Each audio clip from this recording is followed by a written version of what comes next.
émissions préférées, elles sont toutes sur Radio Grand Lac. Cette émission vous est présentée par l'Association des maires de Savoie. La vie de nos villes et villages, c'est tout de suite dans votre émission Une heure, une commune. Et bonsoir à toutes et à tous. Une heure, une commune, cette émission où l'on parle de la vie de nos villes et villages et de nos villes et villages qui sont partenaires de Radio Grand Lac. On a bien sûr Grésy-sur-Aix, on a La Bieule, on a Saint-Ours. Et là, on a la Motte Servolex. Alors, on va terminer cette année 2024 avec la Motte Servolex pour ce rendez-vous mensuel. On prendra bien sûr au mois de janvier avec Grésy-sur-Aix, avec La Bieule, avec toutes nos communes. Mais c'est la dernière une heure, une commune de l'année. Et on va parler cuisine, on va parler sport, on va parler de cuisine municipale, puisque j'ai le grand plaisir, grâce à Julien et Luc Berthoud, d'avoir à mes côtés Olivier Michalet, qui est responsable de la cuisine municipale. Bonsoir Olivier. Bonsoir. Ça va Olivier? Oui, très bien. En forme? En forme, oui. Pour préparer les fêtes, on est toujours en forme. Oui, tout à fait. Alors quand on est cuisinier, mais bon, on prépare chez soi, parce que là, ça va être les vacances, là. Alors c'est les vacances à partir de la semaine prochaine, mais effectivement, en ce moment, on a des semaines un petit peu chargées, mais c'est normal. C'est les fêtes, on apprécie ces moments-là aussi. Ben bien sûr, bien sûr. Alors vous êtes responsable de la cuisine municipale, vous êtes également très investi dans le monde associatif de la Motte Servolex, puisque je crois que vous êtes notamment président des vétérans du foot. Oui, tout à fait. Alors notre section, effectivement, elle dépend de l'USM Football. Donc c'est une association football ou football? Football, oui, football, qui a à peu près 350 licenciés et une 18 équipes, je crois, et donc une section des vétérans. Oui. Voilà, qui représente à peu près une trentaine de joueurs. Oui, on joue le vendredi soir. D'accord, alors quand on a ce titre de vétéran, ça veut quand même dire qu'on n'est pas un jeune perdreau de l'année. Hein, donc, vous faites du foot depuis combien de temps? Depuis 5-6 ans. D'accord. En âge. Hein. Ah oui, voilà. Vous avez commencé, vous aviez 5-6 ans, donc toujours une passion, le foot? Une grande passion, oui, effectivement. Ouais. Il y a 2 passions, enfin 3 on va dire, ma famille. Ouais. En premier lieu, et ensuite la cuisine et le football, bien évidemment. D'accord. Alors, votre famille, vous avez des enfants peut-être? Oui, donc j'ai 2 grandes filles que je salue ce soir. Bien sûr. Camille et Julie. On les embrasse. Qui ont effectivement 17 et 19 ans. D'accord, ah oui. Et puis mon épouse Laetitia. D'accord. Que j'embrasse également. Bien sûr, vous avez bien fait. Puis en plus, comme ça, il y a des milliers de personnes qui savent que Olivier Michalet embrasse son épouse, et c'est bien. Et on salue bien sûr Julien Donzel, notre animateur, et qui travaille aux côtés de Luc Berthoud et qui nous écoute également et qui a beaucoup fait pour que vous soyez là aujourd'hui. Alors, le foot, vous avez occupé quel poste au cours de votre carrière footballistique? Alors, je suis pas un grand technicien, j'étais arrière droit. Ouais, c'est de métier. Bien. Voilà, donc on n'encaisse pas et on marque pas. Voilà, c'est ça. On donne des coups uniquement. On donne des coups. Vous avez joué dans quel club? Parce que vous êtes originaire du Bugey, de cette jolie commune de Virieu-le-Grand. Oui, mais on en parlera pour d'autres éléments après. Oui, tout à fait. J'ai débuté ma carrière footballistique à Virieu-le-Grand, sous la présidence, d'ailleurs je salue monsieur Bernard Pantin, un grand président de Virieu-le-Grand. Et ensuite, j'ai poursuivi ma carrière à Artemar. Et puis... Vous êtes monté en division, là? Oh, je ne sais pas. Au gré des copains, voilà. Ouais. Et puis ensuite, je suis monté à Paris pour le travail, donc j'ai joué un petit peu à Paris. Au PSG? Non. Plutôt en région. Et puis après, j'ai fini ma carrière à la Motte Servolex. D'accord, voilà. Donc vous êtes à la Motte, vous êtes installé à la Motte depuis un peu plus de 20 ans? Oui, je suis arrivé en 2003 à la Motte. Ouais. Et puis pour le travail en 2011. Et donc très très bien, donc on va parler de votre travail après, mais votre parcours est tellement intéressant.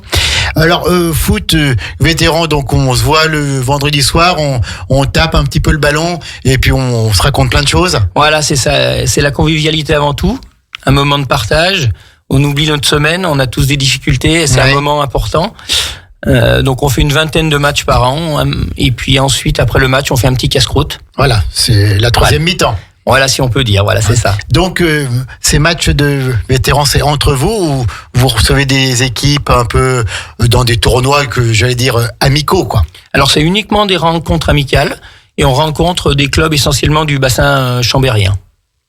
Ouais, d'accord, entre vous, puis ensuite... Voilà, ça va de Saint-Alban, Montbélian, la JS, voilà, c'est tous des clubs du secteur. Et donc, pour tous ces joueurs de foot, le foot est pour tous une passion. C'est toute une passion, oui, Il effectivement. n'y a que ce sport presque qui dégage autant de passion. Rugby un petit peu aussi, mais le foot, il y a quelque chose de plus. Écoutez, ouais, je pense qu'au fond de nous, on a tous la passion du foot, notre carrière derrière nous, et on continue à partager ce moment-là, effectivement, avec beaucoup de convivialité. Je pense que c'est là l'essentiel. Oui. Qui est pour vous le plus grand joueur de foot de tous les temps? Johan Cruyff. D'accord. Et actuellement? Et je dirais Lionel Messi. Lionel Messi. Et quelle est votre équipe, mis à part la Motte, votre équipe de prédilection? Alors je vais pas faire que des heureux, mais l'Olympique Lyonnais. Eh ben, c'est très bien. J'ai beaucoup de copains qui sont pour Marseille ou Saint-Etienne. Et je le redis, je suis pour l'Olympique Lyonnais. Qui ne saute pas n'est pas lyonnais. Pas lyonnais, mais qu'est-ce qui se passe à Lyon? C'est quand même en ce moment, c'est plutôt bien. Ouais, mais enfin bon, c'est plus les années 2005 ou 2010 où on gagnait tout, quoi. Effectivement, on a mangé notre vin blanc, hein, mais ça va mieux depuis quelques mois. Mais moi, j'ai vécu effectivement les belles années de Gerland avec la Coupe d'Europe. C'était des grands moments de foot, oui. Alors, qu'est-ce qui fait, vous qui êtes un connaisseur, qu'est-ce qui fait qu'une équipe comme l'OL qui a fait les plus grands matchs, qui a été champion de France, je crois 7 fois, qu'est-ce qui fait que maintenant il y a plus ça? C'est les joueurs, c'est l'ambiance, c'est l'argent, c'est quoi? Je pense que c'est un peu tout. Après, il y a des cycles, bien évidemment, mais je pense que il faut être capable de se renouveler et c'est difficile d'être au haut niveau pendant un certain temps. 7 titres de suite, c'est quand même pas rien. Après, pour faire il faut laisser de la place aux autres, on va dire. Mais effectivement, je pense que sur la durée, déjà 7 titres de suite, c'était remarquable. Et je pense que le club redeviendra champion un jour. Oui. Mais voilà, il y a de mieux en mieux. Enfin, les derniers mois ont été bien meilleurs là. Le départ de l'As. Bien évidemment, c'était quelque chose de très important pour la construction du club. Donc il faut savoir passer la main. Je pense que ça a été fait avec quelques difficultés, mais je pense qu'aujourd'hui, voilà, il y a des nouveaux investisseurs et je pense qu'on sera, j'espère, de nouveaux champions dans quelques années. D'accord. Et qu'est-ce que vous pensez des Stéphanois, des Verts? Alors j'ai beaucoup d'amis stéphanois, donc voilà, on va dire que le meilleur gagne, sauf quand il y a Lyon-Saint-Etienne. Sauf quand il y a le derby. Merci en tout cas pour ces quelques mots sur le foot. Pour celles et ceux qui nous écoutent, on n'est pas en pleine émission de sport et de foot. On est pour parler cuisine avec Olivier Michalet, qui est responsable de la cuisine municipale. Alors vous travaillez à la Motte Saint-Olex depuis 2011, mais vous êtes depuis toujours. Vous avez baigné dans cette ambiance des cuisines, dans cette ambiance de la gastronomie, puisque Michalet, ça parle à beaucoup de gens qui nous écoutent encore, notamment du côté du Bugey. C'est ce célèbre restaurant qui est ouvert à Virieu-le-Grand, puis qui ensuite s'est installé à Artemare, et on allait tous manger les grenouilles ou autres chez Michalet. Parlez-nous un petit peu de votre famille, de votre parcours. Alors déjà, dans un premier temps, je salue mes parents. Oui. Je leur fais de grands bisous. Pour moi, ils ont été très importants effectivement dans cette passion de la cuisine. Je suis né, comme on dit, dans une gamelle. Oui. Donc tout ça a commencé effectivement pour moi dans les années 70 à Artemare.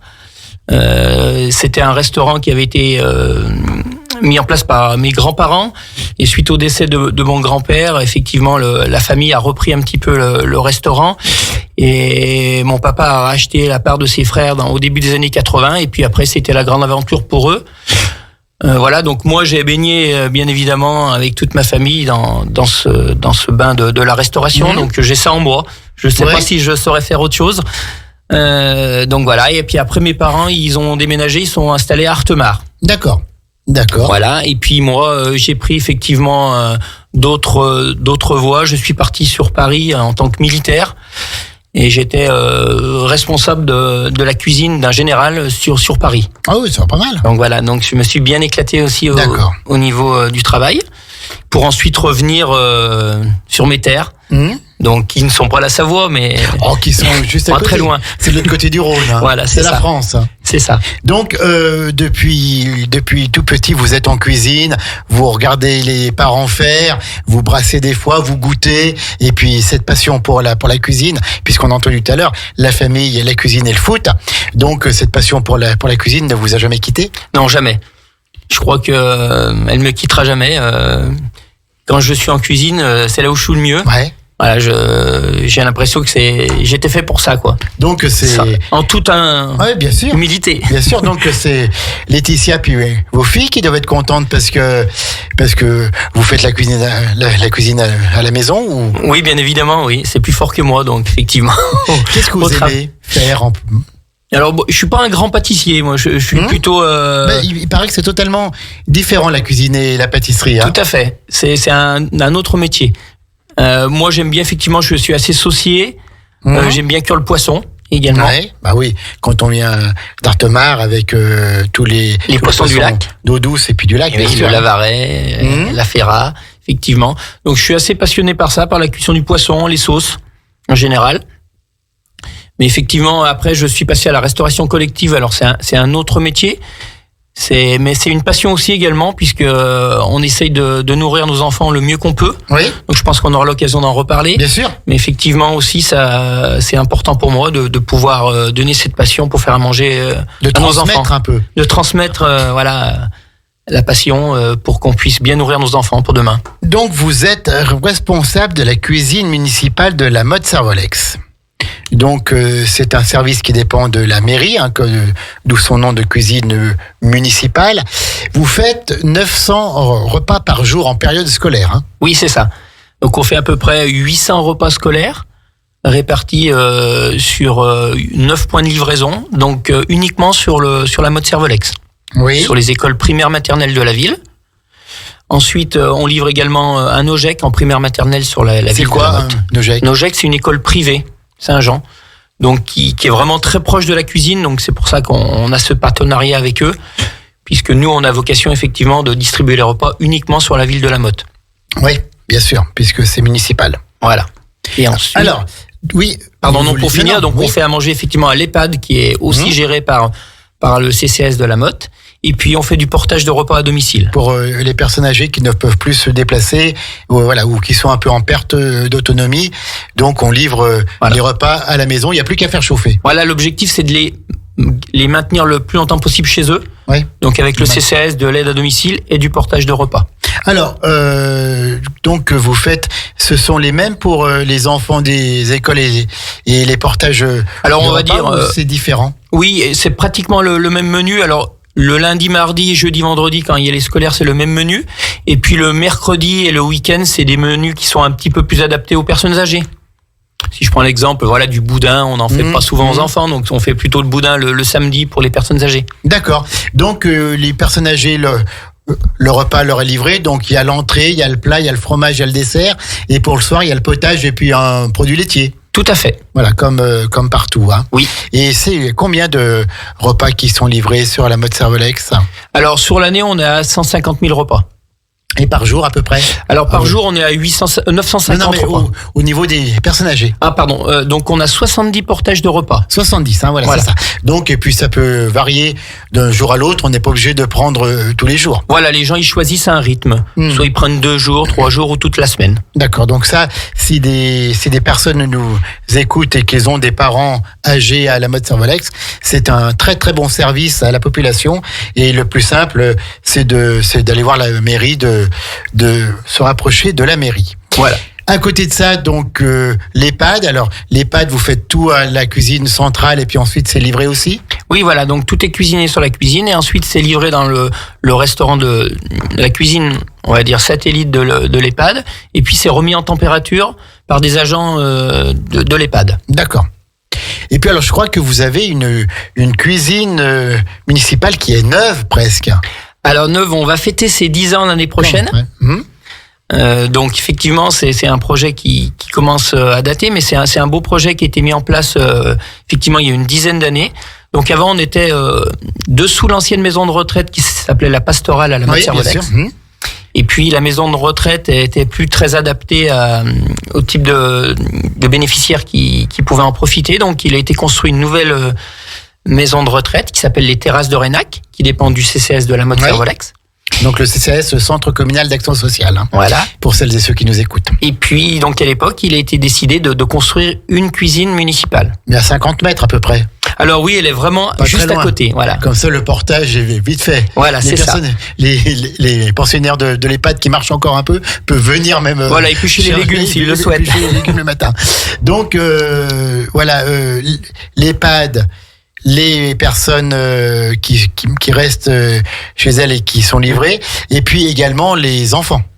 Alors les enfants, oui, effectivement, donc ça fait 9 écoles qu'on livre, donc ça fait à peu près 800 repas par jour, sur 130 jours de fonctionnement par an en moyenne. D'accord. Eh ben, on va en parler dans une deuxième partie. On va marquer une courte pause musicale et ensuite on parlera donc de votre rôle en tant que responsable de la cuisine municipale de la Motte-Servolex pour les écoles. Comment est-ce qu'on construit les menus? Comment est-ce qu'on fait ça? 900 repas par jour, on a l'impression que c'est énorme. Déjà, quand on a du monde à manger qui sont 3-4, ça paraît insurmontable. Ben vous en faites 900. Puis on va parler de votre équipe aussi. Tout de suite, on revient après la première pause musicale. Radio Grand Lac 92.1, le grand bain de la vie locale. Cette émission vous est présentée par l'Association des maires de Savoie. La vie de nos villes et villages, c'est tout de suite dans votre émission 1 heure, 1 commune. Nous sommes de retour à 17h20, tout juste à l'horloge de Radio Grand Lac, dans le grand bain de la vie locale pour 1 heure, 1 commune, la dernière de l'année. Avec la Motte-Servolex, notre partenaire, la ville de la Motte-Servolex. Et on remercie encore Luc Berthoud, son maire, pour la confiance témoignée à notre radio locale de proximité. Et je suis toujours avec Olivier Michalet, responsable de la cuisine municipale. Alors, footballeur aussi, vétéran maintenant, après avoir appartenu au club de Virieu-le-Grand, d'Artemare et autres. Donc, on parlait de votre travail dans la cuisine municipale, avec 900 repas faits chaque jour, hormis les week-ends, bien sûr.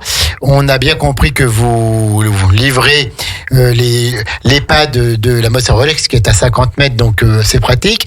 70 repas par jour environ pour les personnes âgées qui sont maintenues à leur domicile. Et puis les écoles. Alors, il y a combien d'écoles, vous l'avez dit tout à l'heure, qui sont livrées? Alors on a 9 points de livraison. 9. Voilà, donc effectivement, on peut les citer si vous voulez. Oui, donc on a l'école de la Villette, on a l'école de la Martine où il y a les primaires, les maternelles. Ensuite, on a l'école de Pergaud, il y a les primaires maternelles. Parce qu'à lancé, il y en a que 3, il y en a encore 6. Non, donc oui, effectivement, j'ai dit 9 parce que la Martine, il y a 2 points de livraison, donc c'est pour ça. Bon, ils s'en tirent pas mal. Voilà. L'école du Picolet, effectivement, primaire maternelle. Et l'école du Tremblay, qui est un petit peu plus éloignée. Et puis, comme je vous ai dit tout à l'heure, on a l'OGEC de Savoie, effectivement, l'école Sainte-Anne. Alors, comment est-ce qu'on construit les repas? Je pense qu'on les prévoit à l'avance parce qu'il y a les commandes à passer. On fait pas 900 repas comme ça à l'improviste. Comment est-ce que ça fonctionne? Quelle est la vie du responsable de cuisine municipale? Et on salue bien sûr les 9 personnes qui travaillent avec vous, notamment 7 personnes en cuisine. Oui, ben d'ailleurs, je voulais les remercier parce qu'effectivement, le travail aussi accompli dans cette cuisine, c'est grâce à eux. Donc, effectivement, c'est toute l'équipe. Voilà, c'est ça. Toute la brigade. Hein. C'est toute la brigade. Donc, je les en remercie. Ensuite, comment sont construits les menus? Il y a un plan de menus qui est fait sur 7 semaines. Et donc, sur 7 semaines, il y a des fréquences de plats, qu'on appelle, qui peuvent revenir plus ou moins fréquemment en fonction, de leur apport qu'ils peuvent avoir en gras, etc. En produits laitiers, en féculents, en légumes cuits, crus. Voilà, donc c'est un plan de menu qui est fait sur 7 semaines. Alors, il y a des nutritionnistes ou... Alors, je mets ma casquette de nutritionniste, puisque j'ai une formation de ce côté-là. Donc, effectivement, c'est moi qui réalise les plans de menu. D'accord. Dans ce plan de menu, on a également un menu végétarien par semaine. D'accord, sans viande. Sans viande, tout à fait. D'accord. Et ça, les enfants aiment? Oui. Alors, c'est comme tout, on dit toujours que pour qu'un enfant aime un plat, il faut le répéter au moins 7 fois. Donc, on fait les menus depuis maintenant 2 ans.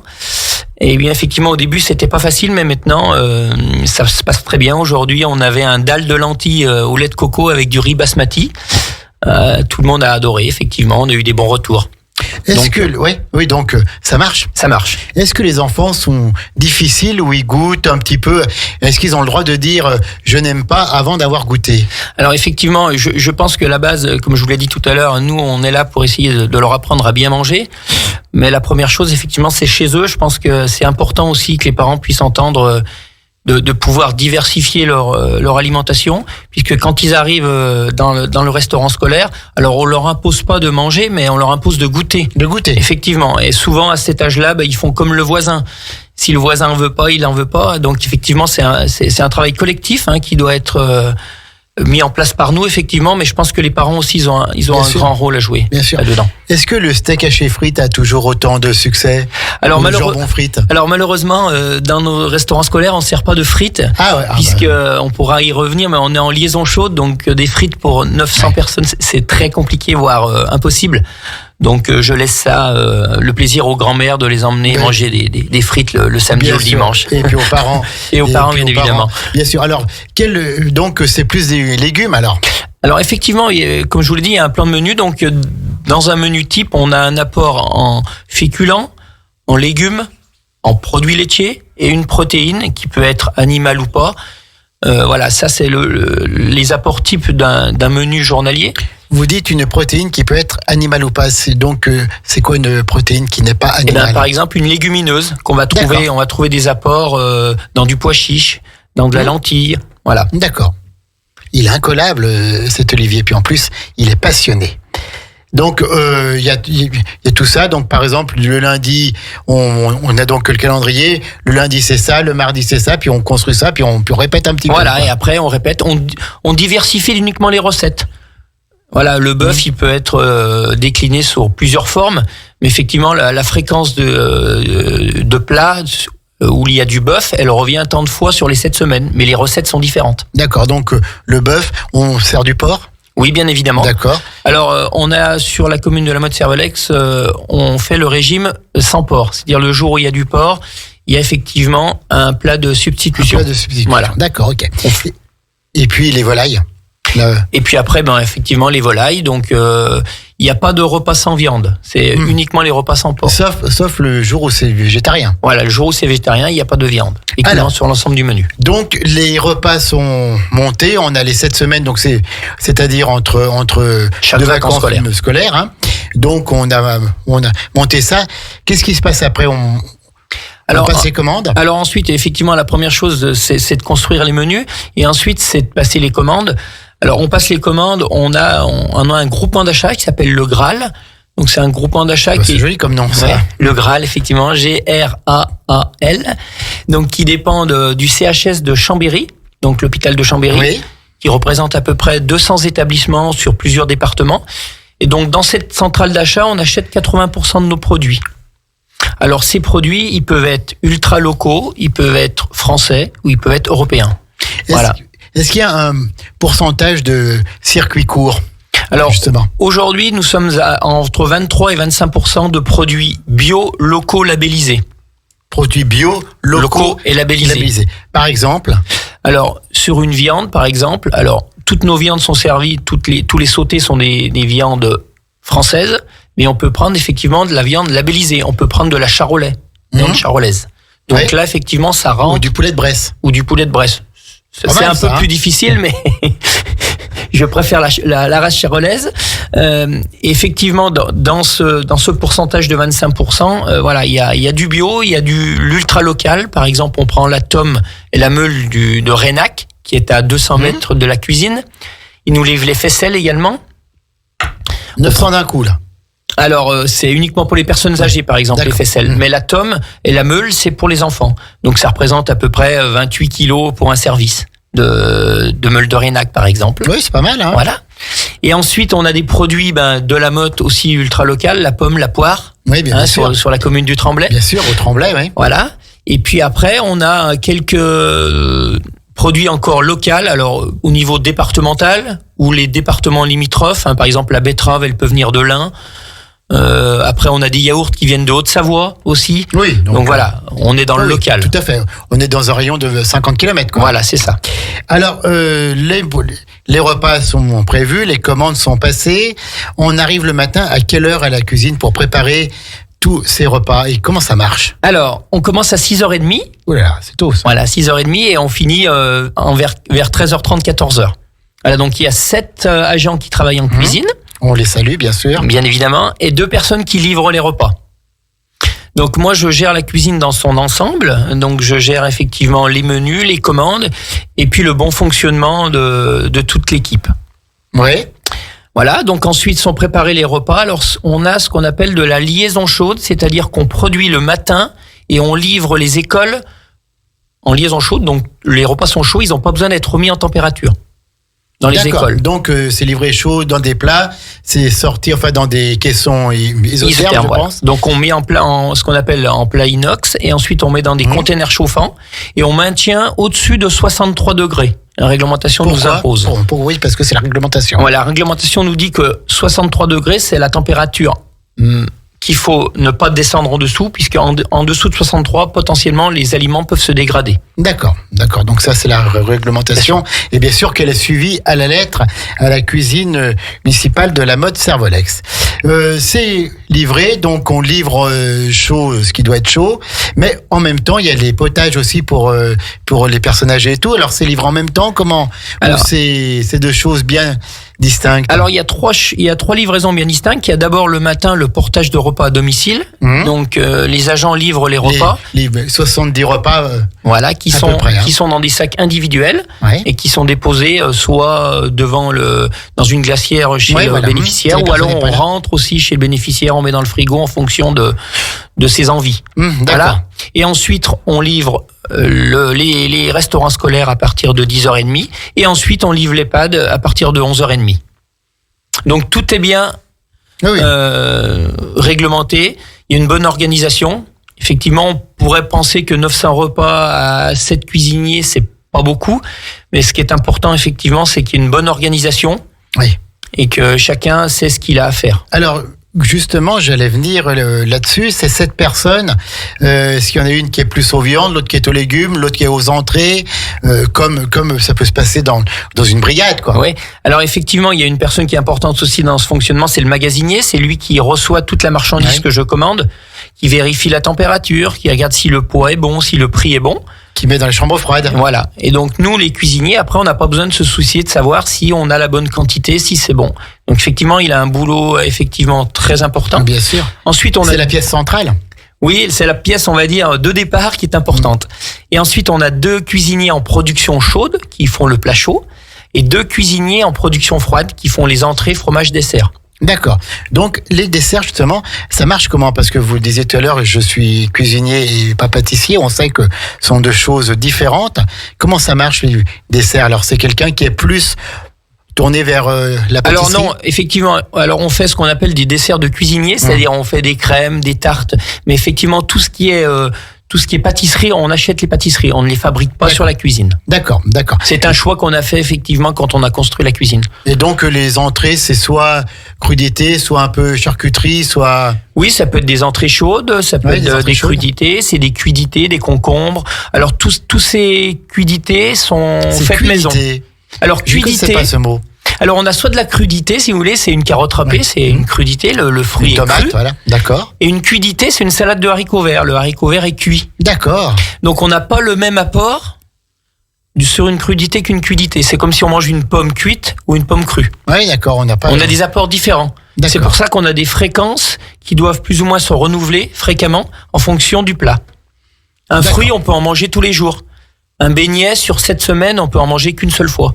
Parce qu'il y a trop d'apports en matière grasse. Voilà. Donc, pour les enfants, pour la santé et le bien-être, il faut faire attention à ces choses-là. Tout à fait. Et quels sont les produits qui reviennent le plus souvent quand même?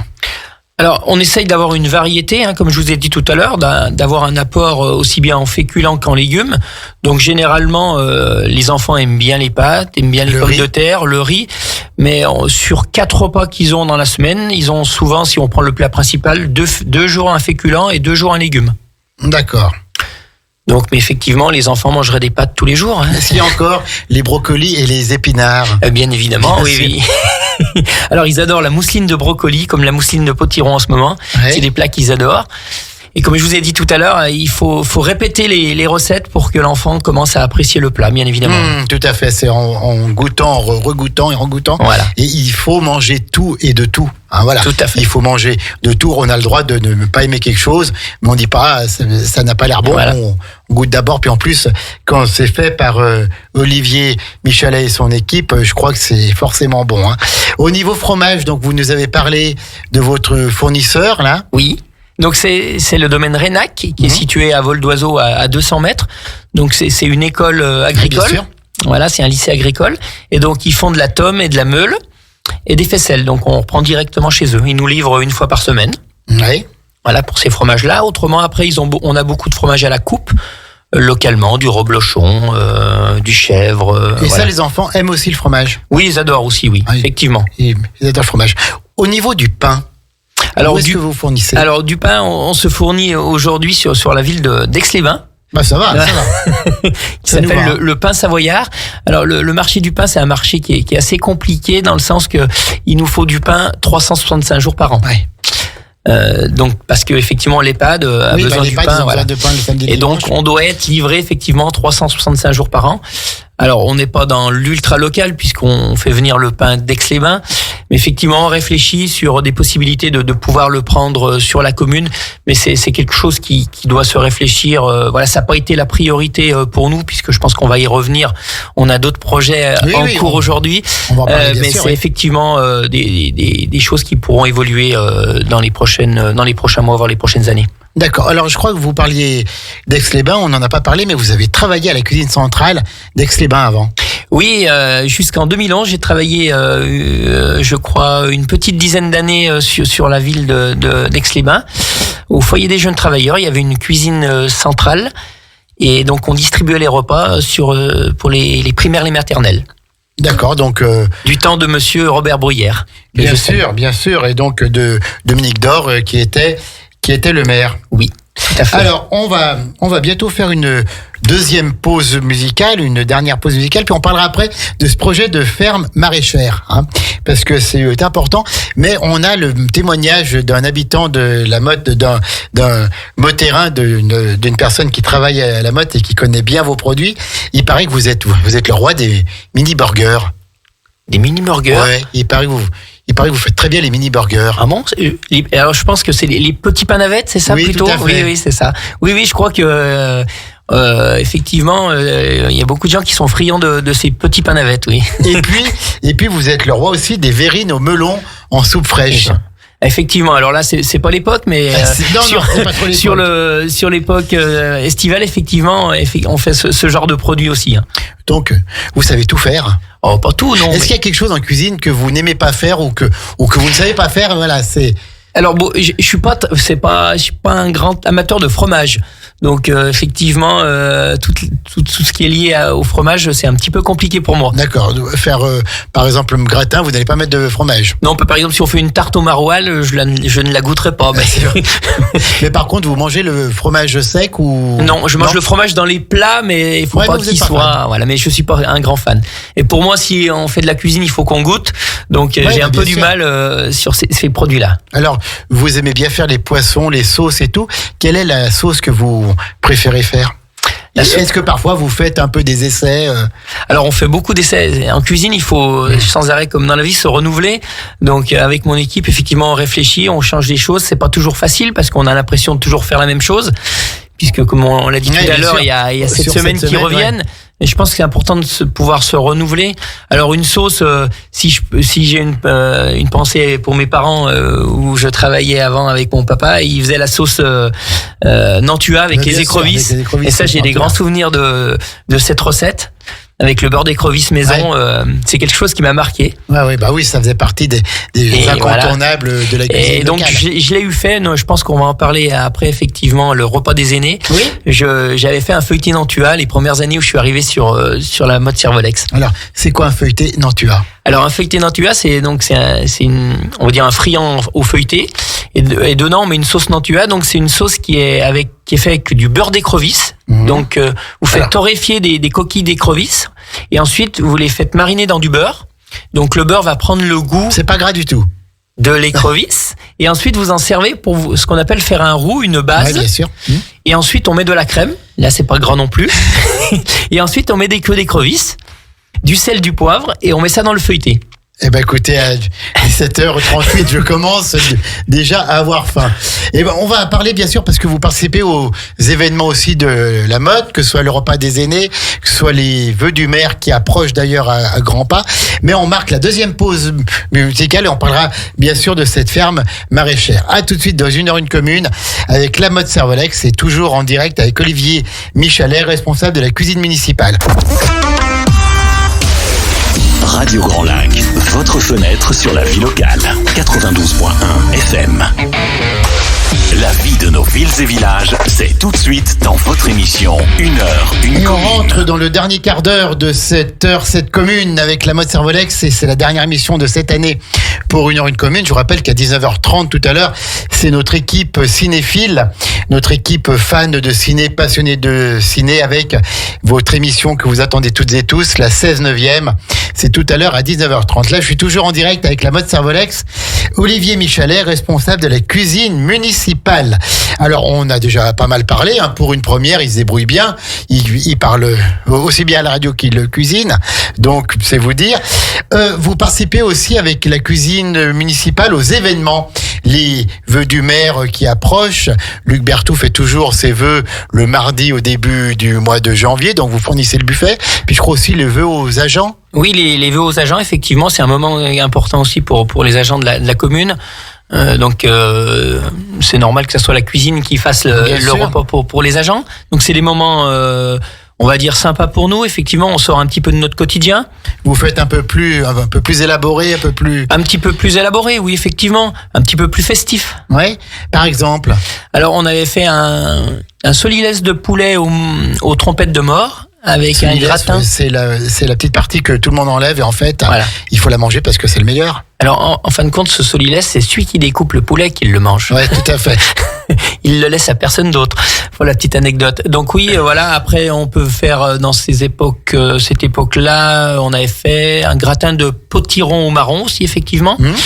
Et cette année, je vais pas vous divulguer, mais ça sera un petit peu plus senteur des îles, je pense. Ah, d'accord. Voilà. Okay, d'accord. Avec notamment Lydia Laurence, qui est motéraine, qui est venue là et qui est en ce moment à Saint-Barth et qui fait beaucoup aussi pour la commune de la Motte.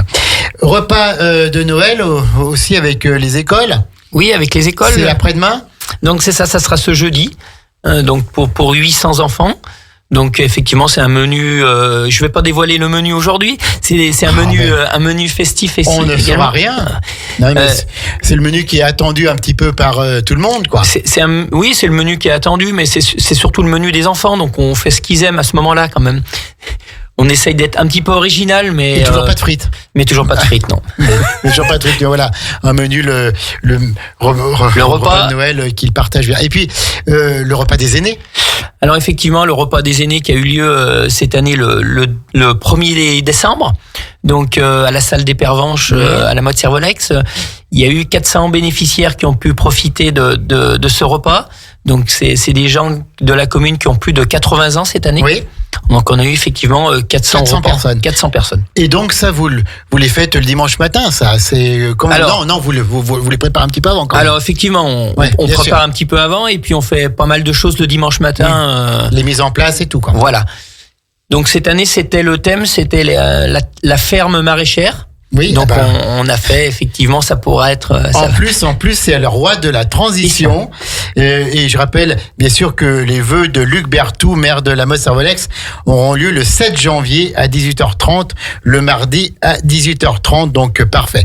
Et il faut être présent pour goûter après l'excellent buffet préparé par Olivier Michalet et son équipe. Alors cette ferme maraîchère, dites-nous tout. C'est un projet qui a aujourd'hui 4-5 ans de mémoire, si je me trompe pas. Donc effectivement, c'était quelque chose d'important pour nous. Donc dans un premier temps, effectivement, de pouvoir utiliser les terrains qui sont vraiment sous la cuisine. Donc il y a 1,5 hectare de champs qui étaient cultivés aujourd'hui et qui vont être cultivés uniquement pour la cuisine demain. Donc ce projet, il a mûri pendant 5 ans pour arriver à une signature avec les Triandines. Les Triandines qui sont sur Cognien, c'est un atelier d'insertion qui produit des produits biologiques. Donc ils sont à la base de ce projet aussi. Et il y a effectivement aussi le domaine Rénac, le lycée agricole.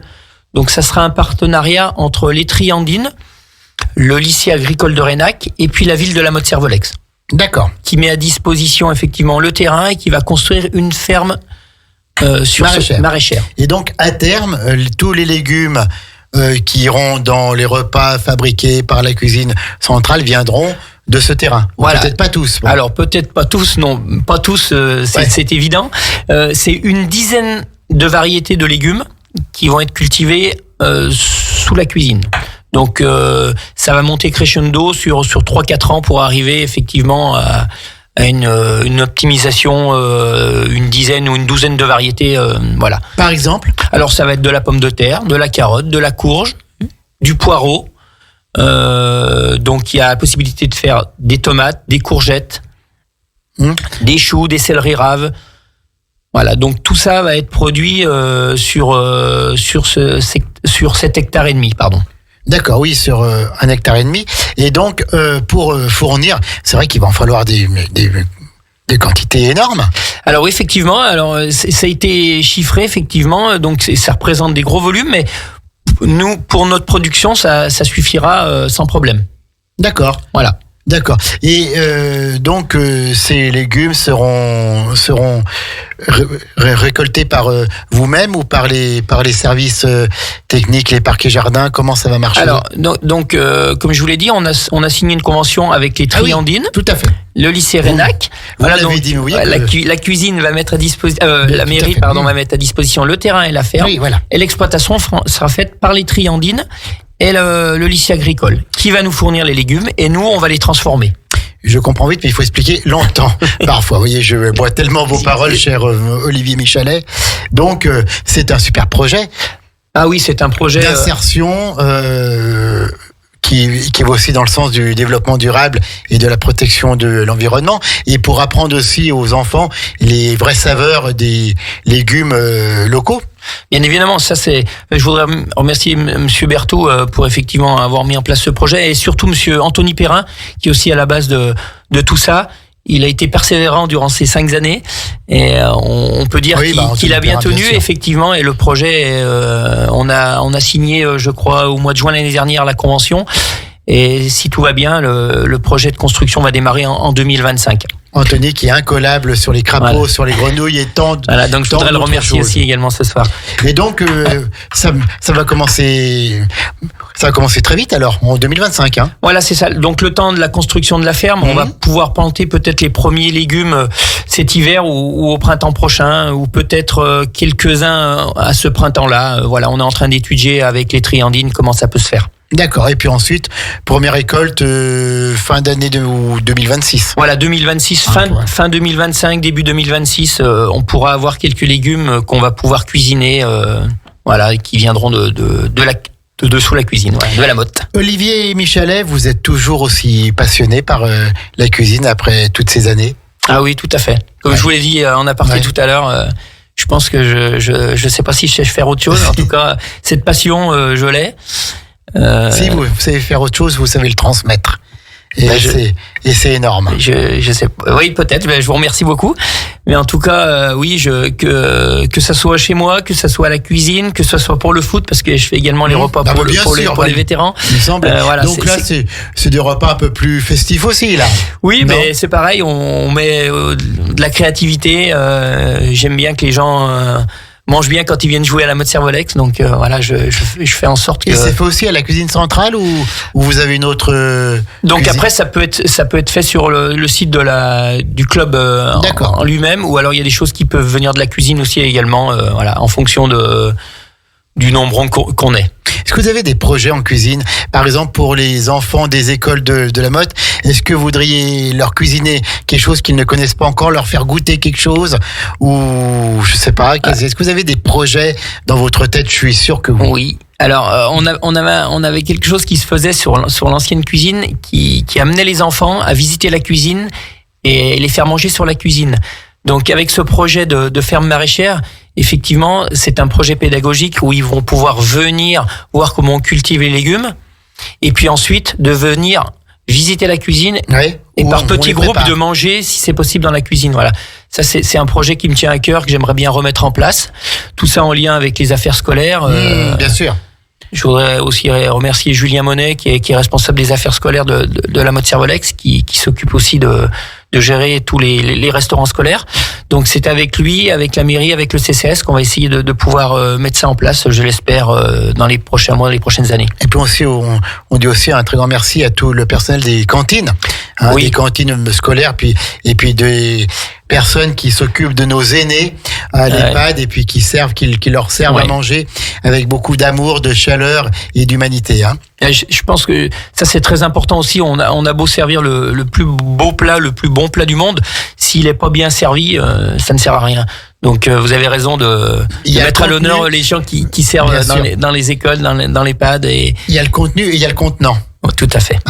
Alors donc écoutez, je pense qu'on a fait un petit peu le tour de cette cuisine municipale de la Motte-Servolex, et donc on a bien compris quel était votre rôle, quelle était votre passion, parce que là je crois qu'on a vraiment affaire à un passionné, et puis on vous souhaite encore de longues années à la tête de cette cuisine municipale.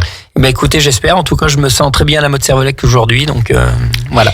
Pas trop de mal pour trouver les fournitures, pour être livré, pour avoir un peu les meilleurs produits au prix les meilleurs aussi. Les prix montent un peu des matières premières. Alors on a vécu effectivement des années difficiles après le Covid, après la guerre en Ukraine, le début de la guerre en Ukraine, c'était assez compliqué. Je pense que on va dire le plus dur est derrière nous à ce niveau-là.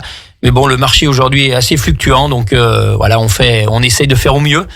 Effectivement, les années budgétaires sont de plus en plus compliquées, mais ce qu'il faut, c'est effectivement pouvoir faire aussi bien, peut-être avec un petit peu moins, mais en tout cas, il faut pas lâcher, quoi. Quelles sont les matières premières qui ont le plus monté? Et peut-être que vous prenez moins, que vous cuisinez moins? Non, on a eu beaucoup sur les volailles, c'était assez compliqué, sur le beurre notamment. Voilà, c'est les deux ingrédients auxquels je pense aujourd'hui. Bon, il y en a plein d'autres, mais effectivement, la volaille, c'était assez compliqué pendant quelques mois, oui. Et dernière question, donc vous aimez faire la cuisine même chez vous. Qu'est-ce qu'il y aura sur la table d'Olivier Michalet pour ces périodes de fête pour Noël notamment? Alors c'est peut-être encore un secret. Non, c'est pas un secret. Qu'est-ce que vous allez cuisiner? Donc alors je vais pas Laetitia mettra les pieds sous la table. Alors je vais vous dire. Je pense que je vais pas cuisiner grand chose parce que je suis beaucoup invité pendant ces fêtes. En plus, c'est sentir pas mal. Mais je pense qu'on va manger effectivement un petit peu de gibier, on va manger de la sole, je crois. Mais dans tout ça, ça sera, j'espère bien, un grand moment de partage et on va se retrouver en famille. C'est le plus important aussi, ça. Eh ben, c'est tout ce qu'on vous souhaite. Olivier Michalet, qui est le descendant d'une famille de cuisiniers, et il a la cuisine dans les veines, j'allais dire, et puis une très belle personne humaine. Vraiment, des personnes comme vous, on a envie d'en avoir tous les jours à Radio Grand Lac. On en a quasiment tous les jours, mais en tout cas, voilà, vous apportez beaucoup d'humanité, beaucoup de bienveillance dans vos propos, et puis cette passion qui nous donne envie d'aller manger à la Motte-Servolex. J'ai bien envie de venir en maternelle ou en primaire pour aller manger à la Motte-Servolex. J'ai pas parlé de l'EHPAD encore, voilà. Donc, tout à fait. En tout cas, on vous souhaite de bonnes fêtes de fin d'année. On vous dit merci à vous, à toute votre équipe, aux 9 personnes qui travaillent à vos côtés, les 7 personnes en cuisine et les 2 chauffeurs livreurs, et puis à toutes les personnes qui, de par leur fonction, sont appelées à servir les bons repas préparés par Olivier Michalet. Merci beaucoup, Olivier. Merci à vous de m'avoir invité et bonne fête à toutes et à tous. Merci. Puis si on veut goûter un peu aussi vos produits, on peut aller le 7 janvier à 18h30 au vœu de Luc Berthoud à la mode Servolex pour goûter tout ça. Voilà, c'était une commune avec la mode Servolex à 17h57. On donne rendez-vous à cette commune dès le mois prochain pour un nouveau programme sur un an, une fois par mois, mettre en avant les acteurs de cette ville, que ce soit des personnages comme Olivier Michelet et tant d'autres, que ce soit des associations, que ce soit des entrepreneurs, des commerçants. On est ouvert à tout. 19h30, dans 1h30, Kevin, Guillaume et Vincent seront là pour la 16e pour le cinéma. Bonne soirée à toutes et à tous sur Radio Grand Lac et merci à toutes et à tous pour votre fidélité et dès à présent, encore une fois, passez de bonnes fêtes de fin d'année. Bonne soirée sur Radio Grand Lac. Radio Grand Lac. Un grand merci pour cette année passée ensemble. Radio Grand Lac vous souhaite des fêtes aussi joyeuses que vos chansons préférées.